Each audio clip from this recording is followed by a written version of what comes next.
This woman spent 20 full minutes screaming that I was faking a disability just to get a better seat on a plane. So I gave her a look she is never, ever going to forget.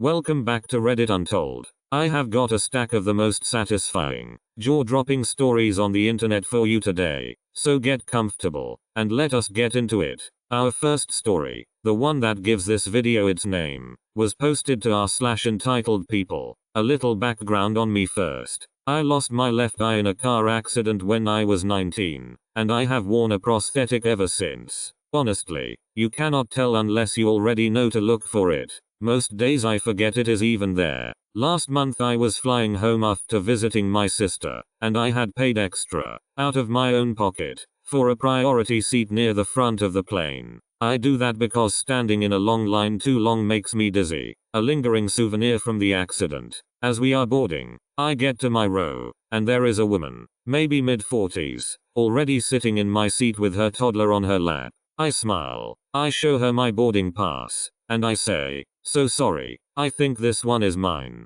She rolls her eyes and informs me that her child needs to be up front, and that since I look, quote, perfectly healthy, I can just go sit in the back. I explain, very calmly, that I actually have a medical reason for this specific seat, and that is when she detonates. She stands up and announces to the entire cabin that I am one of those people who fakes a disability for perks. She says I should be ashamed of myself, that I am stealing a seat from a mother and her child.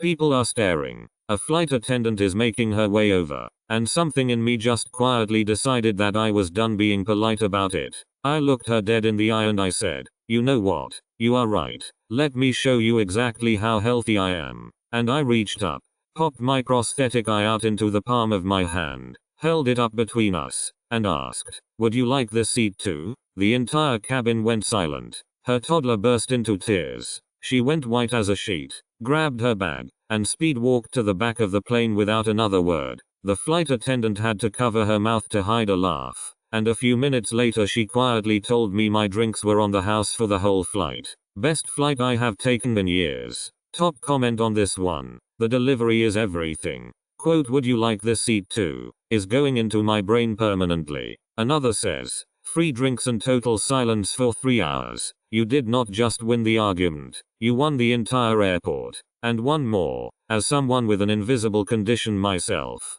Thank you. I felt every second of this. Let me know in the comments if you would have had the nerve to do the same thing. Alright, now, this next one is a slow burn, and it is worth it. Posted to r/malicious compliance. I used to work for a manager who was obsessed with, quote, exact hours. Our shifts were 8 to 5, with an hour for lunch, and this man treated the clock like it was scripture. If you clocked out at 4:59, he would write you up for stealing a minute. If you stayed late to finish something, he refused to approve the overtime, because, in his words, good employees finish on time. But here is the thing. Half of us regularly came in early, stayed late, and answered emails at night, off the clock, because we actually cared about the work. He knew this, and he took full advantage of it. So one Monday, he sent out a company-wide email, CC the regional director to look tough, declaring a new policy. From now on, employees were to work their exact scheduled hours, no more, no less, and any work performed outside those hours, quote, would not be recognized. He meant it as a threat about overtime pay. We decided to take it as gospel. That week, every single one of us worked our exact hours, not 1 minute more. We stopped answering the after-hours emails he relied on. We stopped coming in early to prep before the morning rush. We took our full, uninterrupted lunch hours, every day, walking out mid-sentence if we had to, and we watched, quietly, as the entire operation he had been running on our unpaid goodwill slowly ground to a halt. Reports were late. The morning rush became chaos. The regional director he had CC'd started asking why productivity had fallen off a cliff. When he tried to blame us, we simply forwarded his own email back to him. His exact hours, no more no less, in writing, to the regional director. He was quietly, transitioned to a different role within a month. His replacement approved overtime on day 1. So, was that fair game? I think his own email answered that. Top comment. The fact that you did nothing wrong, You just did exactly what he demanded. Is the cleanest revenge there is. Let me know what you would have done. Now, this next story is one of the most dramatic wedding moments I have ever read. Posted to r/true off my chest. My cousin was getting married, and it was, on paper, a beautiful wedding. Gorgeous venue, huge guest list, the whole production. But there was a quiet tension underneath it that most guests did not know about. The groom had cheated on my cousin about a year earlier. She had found out. They had gone to counseling, and she had, bravely, decided to forgive him and move forward. Most of the family did not know the details. What almost nobody knew was that the woman he had cheated with had been quietly, obsessively trying to insert herself back into his life ever since. At the reception, during the toasts, this woman, who had somehow gotten herself invited as a, quote, family friend, stood up, tapped her glass, and asked to say a few words. My cousin, gracious as ever, nodded, and this woman proceeded to give a toast dripping with double meaning, little inside references, sly smiles at the groom, comments about, quote, everything they had been through together. The groom went pale, the room got confused, and my cousin, sitting at the head table in her wedding dress, understood exactly what was happening. Here is where my cousin became my personal hero. She did not cry. She did not make a scene. She calmly stood up, took the microphone from the woman with a warm smile, and said, thank you so much for that. It is so brave of you to come to the wedding of the man who chose me. Then she turned to the room and said, for those who do not know, this is the woman my husband had an affair with. We are so touched she could witness him publicly commit to someone else. The room gasped. The woman fled, and the groom spent the rest of his marriage, I am told, on a very, very short leash. Top comment. Your cousin has the reflexes of a chess grandmaster. Turning the ambush around in real time is elite. Let me know in the comments if you could have stayed that composed. Now, this next one is pure petty justice. Posted to r/petty revenge. I work as a server at a fairly nice restaurant, and most guests are wonderful. But one evening I got a table of one. A man who decided from the moment he sat down that I was his personal punching bag. Nothing was right. The water was too warm, then too cold. He snapped his fingers at me across the room. He called me, quote, sweetheart, in the way that makes your skin crawl. And when it came time to order, he made a big show of telling me that people like me only get tips if we, quote, earn them, and that he was a very generous tipper to people who, quote, know their place. Now, I am a professional. I gave him flawless service. Perfect timing. Refilled before he asked. Everything exactly right, because I was not going to give him the satisfaction of a real complaint. And at the end of the meal, he left me a grand total of 0. Not a cent. He looked me in the eye, smirked, and said, maybe next time. What he did not know is that our restaurant had a rule, one he had ignored on the fine print of the menu, that parties dining alone at a certain table on weekends were subject to an automatic gratuity, added to the bill, for the section staff. So as he is putting on his coat, gloating about his 0 tip, I handed him his final receipt, and I pointed, politely, to the line that read, gratuity, already included, 18%. He had tipped me the whole time and never knew it. His face did something I will remember forever. He sputtered about wanting it removed, and my manager, who had heard every finger snap all night, came over and explained, very sweetly, that it was restaurant policy and non-negotiable.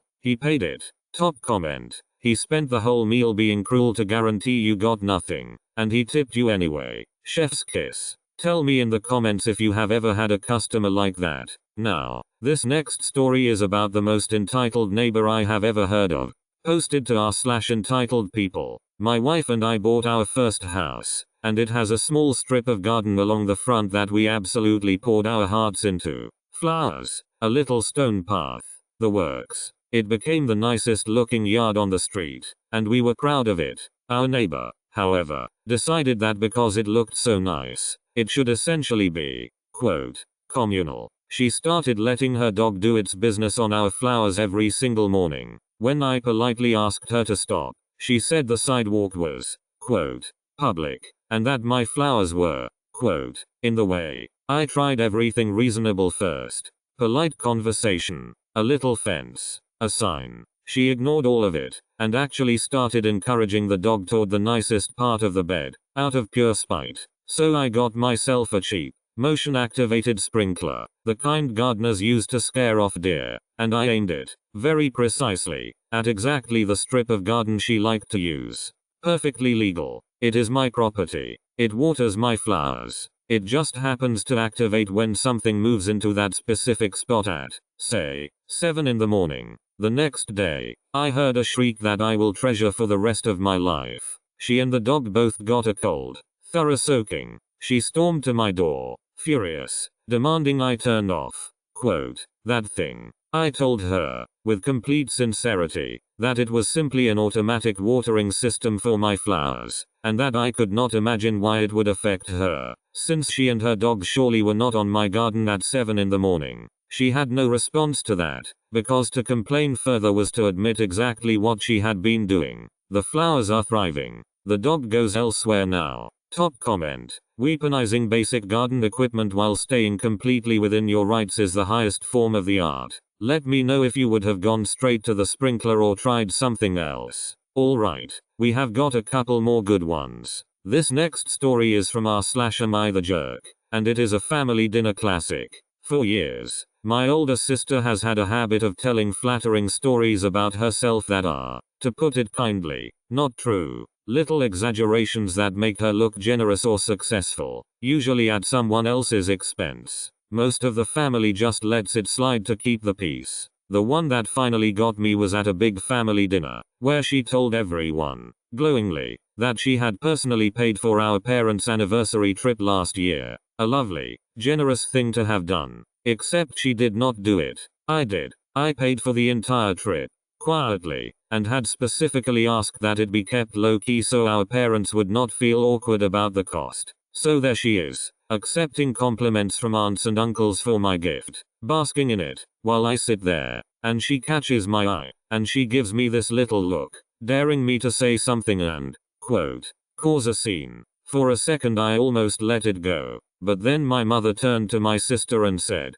through happy tears, that it was the most thoughtful thing anyone had ever done for them, and I could not let my mother believe a lie about who loved her that much. So I said, gently, Mum, I actually need to tell you something. I am the one who paid for the trip. I asked to keep it quiet so you would just enjoy it. The table went silent. My sister's face collapsed. My parents were confused, then emotional, then, frankly, a little disappointed in her. She has not forgiven me, and she is telling relatives that I humiliated her at dinner over, quote, a small thing. So am I the jerk for correcting the record? Top comment. Not the jerk. She stole credit for your love for your own parents. That is not a small thing at all. Let me know where you land on this one in the comments. Now, this next one is a big one. From r/nuclear revenge. I hired a contractor to renovate my kitchen. We signed a detailed contract. I paid a large deposit up front. And then, as these stories often go, the nightmare began. He tore out my old kitchen, did about a third of the work, and then vanished. Stopped answering calls. Stopped showing up. I had no sink, no counters, a hole where my stove used to be, and thousands of dollars of his unfinished mess. When I finally reached him, he laughed and said, essentially, good luck. Prove it, and dared me to take him to court, knowing most people give up rather than fight. He picked the wrong person to say that to, because I had done something he did not expect. From day one, I had documented everything, every payment, with dates, every text message, photos of the work at every single stage, time-stamped, a copy of the signed contract with his license number on it. I did not yell. I did not beg. I built a file. Then I took that file to small claims court, and because my documentation was airtight, I won, in full, including the deposit and the cost to hire someone competent to fix his disaster. But here is the nuclear part. His license number on that contract let me file a formal complaint with the state licensing board, backed by all that same evidence. It turned out I was not his only victim, just the only one with a complete paper trail. My case became the anchor for a board investigation. He lost his contractor's license entirely. The man who dared me to prove it handed me everything I needed to end his business, in writing, himself. Top comment. The difference between a victim and a plaintiff is a folder of time-stamped photos. Incredible work. Let me know in the comments if you would have had the patience to build that case. Alright, this next one is about a neighbor who thought the ceiling was his personal stage. Posted to r/petty revenge. I live in the bottom half of a 2-story rental, and for a year I had an upstairs neighbor who treated 3 in the morning like prime party time. Stomping, blasting bass, moving furniture, all night, several nights a week. I asked nicely. I asked through the landlord. I asked with notes. Nothing changed, and he actually told me, laughing, that if I did not like it, I could move. So I stopped asking, and I went shopping. I bought a cheap but powerful vibration speaker, the kind you can stick to a flat surface to turn it into a speaker. I mounted it to my ceiling, which was, of course, his floor, and I curated a playlist. Not music, that would be too kind. I picked the most relentlessly cheerful children's songs I could find, the ones that burrow into your brain and never leave. And every single time he started his 3 a.m. show, I would calmly reach over, flip the switch, and treat him to a non-stop, wall-shaking loop of the most aggressively happy toddler music ever recorded, aimed straight up into his bedroom floor. The beauty of it is that I only ran it when he was already being loud, so any complaint he made to the landlord about noise applied equally to him. After about a week of losing his own sleep to the same songs on repeat, at the exact hours he used to torment me, he knocked on my door, exhausted, and proposed a, quote, truce. Funny how quiet the building got after that. Top comment. Using his own noise complaints as a shield while returning fire is genuinely brilliant, and the children's music is diabolical. Let me know in the comments if you would have gone nuclear that fast. Now, this next story is one that a lot of people with real service animals will appreciate. Posted to r/entitled people. I work at a grocery store, and we have a clear policy, only genuine service animals inside, which is completely legal. Most people respect it, but one afternoon a woman swept in with a small dog in her purse, no vest, no anything, and the dog was, let us say, not exactly on its best behavior, barking at everyone and lunging at the deli counter. I approached, politely, and asked if it was a service animal. She snapped that of course it was, and that it was, quote, illegal for me to ask. Now, here is what entitled people never bother to learn. There are exactly 2 questions a business is legally allowed to ask, and I am allowed to ask them. So I did. I asked, calmly, is this a service animal required because of a disability? She said yes. Then I asked the second one, what work or task has the dog been trained to perform? And she froze. Because a real handler answers that instantly. She stammered, then got angry, then said the dog provided, quote, emotional support, which, as I gently explained, is a wonderful thing but is specifically not the same as a trained service animal under the law, and does not grant access. She demanded my manager, certain she would be vindicated. My manager arrived, asked her the exact same second question, got the exact same silence, and politely asked her to take the dog outside. She left telling everyone the store was discriminatory, while a woman behind her in line, with an actual service dog lying calmly and perfectly at her feet, gave me a quiet, grateful nod. That nod was worth more than 100 good reviews. Top comment. People who fake service animals make life so much harder for people who genuinely need them. Thank you for knowing the 2 questions. Let me know if you have seen this happen in the comments. Alright, this next one is a cheater who got caught by his own smart home. Posted to r/true off my chest. My friend, I will call her Maya, had a husband who was very proud of their fully smart home. Cameras, smart locks, a video doorbell, app controlled everything, and he was the one who set it all up and managed it. What he apparently forgot is that a system that logs everything. For months, Maya had a nagging feeling that something was off. He was working, quote, late, more and more, and getting weirdly territorial about his phone. One evening, while he was in the shower, the doorbell app on the shared tablet pinged with a notification, and Maya, half absent-mindedly, opened it to check.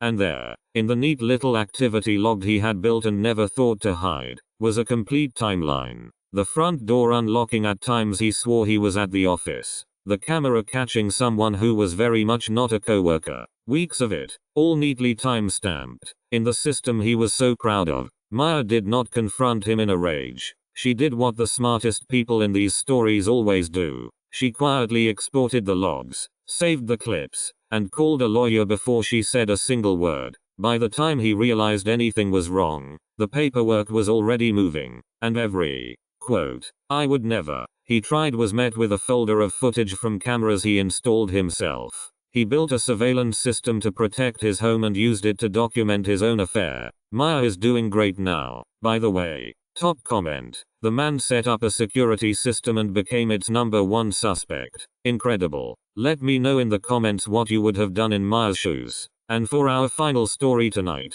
we have got a satisfying one from r/malicious compliance. I rented an apartment for 2 years. Always paid on time. Kept the place spotless. The model tenant. When I moved out, I left it cleaner than the day I moved in. Took photos of every room, and returned the keys. And then my landlord, predictably, decided to keep my entire security deposit, claiming, vaguely, quote, extensive cleaning and damages, with no itemized list, no receipts, nothing. When I asked for details, he told me, and I quote, "Take me to court if you do not like it," confident I would not bother over that amount. He did not know that I document everything, or that his own lease was about to become his biggest problem. See, the law in my area requires a landlord to provide an itemized list of deductions within a specific number of days, or they forfeit the right to keep any of it, and in some cases owe double. He had provided nothing but a vague accusation,